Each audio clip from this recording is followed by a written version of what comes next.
Sir ஏன் sir எல்லா பல்பும் நல்லா எரியுமில்ல? நல்லா எரியுமே. 100 வாட்ஸ் பல்பு எவ்வளவு சார்? 18 ரூபா. 18. ஒரு 40 வாட்ஸ் பல்பு ஒண்ணு கொடுங்க. 40. 15 வாட்ஸ் 2 கொடுங்க. 15. 25 ஒண்ணு கொடுங்க. 25. டோட்டல் வாட்ஸையும் கூட்டுங்க. 95. 95. 100 வாட்ஸ் 18 ரூபான்னா இப்ப இருக்கிறது 95 தான் இருக்கு. 5 வாட்ஸ் குறைவு. 5க்கு 3 ரூபாய் கழிச்சிட்டு இந்த 95 வாட்ஸ்க்கு 15 ரூபாய் ஆக்கிங்க. பாத்தீங்களா? டேய் என்ன கையடியா? டேய் மரியாதை காசை வச்சுட்டு வேலை பாரு. நடக்கிறதே வேற தெரியுமா? யோ நியாயத்தை 4 பேர்ட்ட கேளு போயா பாப்பா. என்னடா எங்க பையன் மேல கை வச்சுக்க நீங்க? எடா கையா எடா வேலை என்னாச்சு?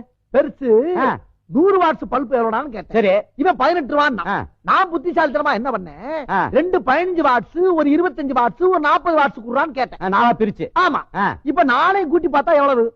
5 2 25 40 95 வாட்ஸ். 95. ஆமா 100 18 ரூபான்னா 95 வாட்ஸ் எவ்வளவு? 3 ரூபாய் கம்மியா தானே இருக்கு. இது குழப்பமாவும் இருக்குது ஆனா புத்திசாலித்தனமா இருக்குது.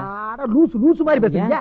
இப்ப நீங்க ஒரு மளிகை கடைக்கு போறீங்கன்னு வச்சுக்கோங்க. 1 கிலோ சக்கரை எவ்வளவு? 16 ரூபாய். அரை கிலோ எவ்வளவு? 8 ரூபாய். கால் கிலோ எவ்வளவு? 4. அப்ப 2 கால் கிலோ ஒரு அரை கிலோ எவ்வளவு? 1 கிலோ. 1 கிலோ எவ்வளவு விலை சொன்னீங்க? 16 ரூபாய். அந்த மாதிரி தான் நான் பிரிச்சு கேட்டேன். என்னைய கேனப்பைய நினைச்சுக்கிட்டு என்கிட்ட தானா இவன் கதை விடுறான்.